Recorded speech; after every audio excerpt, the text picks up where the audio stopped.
Hello dear friends, welcome to the study point. आज हम 9th class के physics के चैप्टर नंबर 4 के टॉपिक कंडीशन फॉर इक्विलिब्रियम्स पढ़ेंगे। इक्विलिब्रियम को हमने पिछले लेक्चर में पढ़ लिया है, अब हम उसकी कंडीशन को पढ़ेंगे। तो सबसे पहले हम उसकी फर्स्ट कंडीशन के बारे में पढ़ेंगे। क्या कह रहा है first condition for equilibrium. According to this condition for equilibrium, sum of all forces acting on a body must be equal to 0। यानी कि किसी भी अगर बॉडी में एक से ज़्यादा फोर्सेस हो रहे हैं तो उसको इक्विलिब्रियम में आने के लिए लाजमी है कि जितने भी फोर्सेस उस पर एक्ट कर रहे हैं वो बराबर होंगे ज़ीरो के। Suppose n number of forces is F1, F2, F3 और Fn आर एक्टिंग, यानी एक से लेके कितने भी फोर्सेस एक बॉडी पे एक्ट कर रहे हैं तो क्या करेंगे, जब हम उन सारे फोर्सेस को जब हम ऐड करेंगे, जैसे F1 plus F2 plus F3 ये कंटिन्यू होगा, जितने भी हमें फोर्सेस होंगे जब उनको ऐड करेंगे तो बराबर किसके होंगे, ज़ीरो के।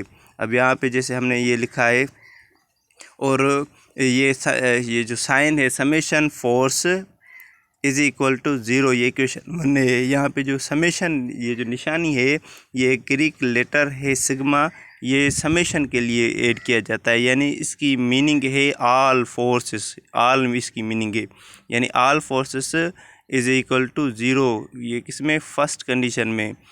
ठीक है, यानी फर्स्ट कंडीशन हमें क्या बता रही है कि जब सारे फोर्सेस हम जमा करें, एक्ट करें, उनको ऐड करें तो हमें रिज़ल्ट में क्या, कितने फोर्स मिलने चाहिए, रिज़ल्ट में हमें 0 न्यूटन मिलना चाहिए। जब हमें 0 न्यूटन मिलेगा तो हम क्या करेंगे, the first condition is satisfied, यानी ये इक्विलिब्रियम की फर्स्ट कंडीशन है जिसमें हम ये कह सकेंगे कि वो ऑब्जेक्ट अब इक्विलिब्रियम में है।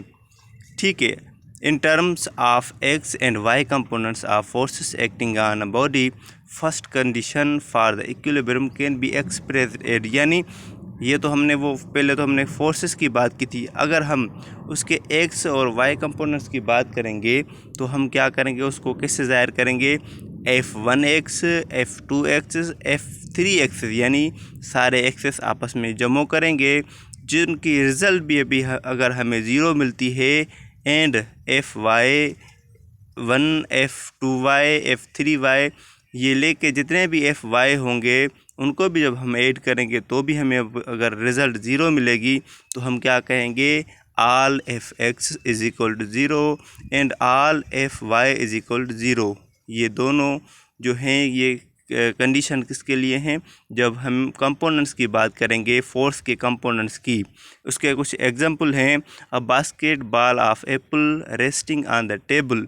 अब कोई बास्केट बॉल है, ठीक है, वो किसी टेबल पे पड़ा हुआ होए तो हम क्या कहेंगे कि वो एक इक्विलिब्रियम में है। A clock hanging on the wall और एट रेस्ट, एक क्लॉक है जो एक दीवार में लटका हुआ है, उसमें दीवार का भी फोर्स है और उसमें ग्रेविटेशनल फोर्स भी है, वो भी हम कहेंगे वो भी इक्विलिब्रियम में है। अ paratrooper moving down with terminal velocity, जब कोई पैराट्रूपर नीचे गिरता है, ज़मीन की तरफ नीचे आता है, वो भी किसी मखसूस एक वेलोसिटी में आता है, वो भी क्या होता है, एक इक्विलिब्रियम में होता है, उसमें भी कोई एक्सेलरेशन पैदा नहीं होती। ऐसे किस्म के जो भी एग्जांपल है वो आ जाते हैं। अब आते हैं हम सेकंड कंडीशन फॉर इक्विलिब्रियम। ठीक है, अब उसको मिसाल के ज़रिए समझते हैं। Consider two forces F1 and F2 are acting on a body as shown in figure. अब यहाँ पे एक फिगर डाउन करेंगे जिसमें हम बताएंगे कि दो फोर्सेस F1 एंड F2 उसमें एक्ट कर रहे हैं। The two forces are equal and opposite, वो एक दूसरे के बराबर भी हैं, एक दूसरे के अपोजिट हैं। The line of action of two forces is same, but उनकी जो लाइन ऑफ एक्शन है, जिस पिक में देखेंगे, एक दूसरे के बिल्कुल सामने है, ये सेम है। The resultant will be zero, यानी एक तरफ F1 जो भी है और F2 है, दोनों जो है उनका मैग्नीट्यूड सेम है, वो सेम मकदार में अगर हम फोर्स अप्लाई कर रहे हैं। तो अब क्या करें, the first condition for equilibrium is satisfied, hence we may think that the body is in equilibrium, यानी जब हम ऐसे किस्म का फोर्स अप्लाई करेंगे दोनों तरफ से, वो बॉडी क्या होगी, रेस्ट में होगी।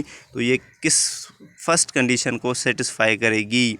However if we change the position of the forces in now we the body is not in equilibrium even though first condition for equilibrium is still satisfied.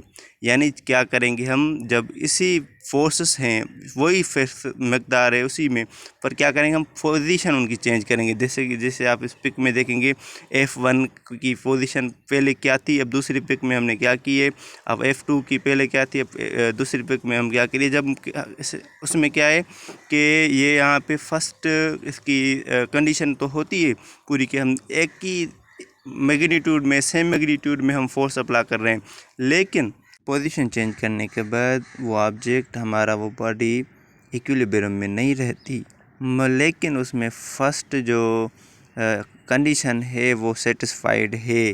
तो हम क्या करेंगे, हमें एक नीड है कि इसके लिए एक और कंडीशन होनी चाहिए जो इस पोजीशन चेंज करने में भी सेटिस्फाइड हो।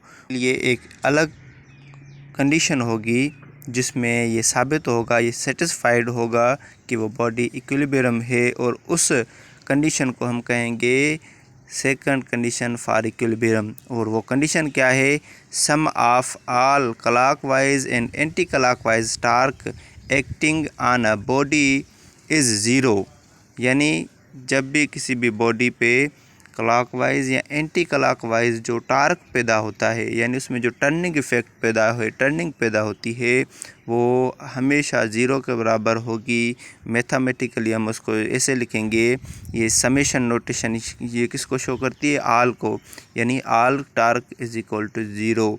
ये क्या थी, सेकंड कंडीशन थी। यानी जो टर्न होगा, जितना हम लेफ़्ट में F1 फोर्स अप्लाई करेंगे उतना ही F2 फोर्स अप्लाई करेंगे, तभी ही हमारी ये सेकंड कंडीशन सेटिस्फाई होगी। जब ये दोनों कंडीशन सेटिस्फाइड होंगी, फर्स्ट एंड सेकंड, तब हम कहेंगे कि वो ऑब्जेक्ट क्या है, इक्विलिब्रियम में है। अगर वीडियो पसंद आया है तो लाइक करो, सब्सक्राइब करो और बेल आइकन को दबाओ। Thank you.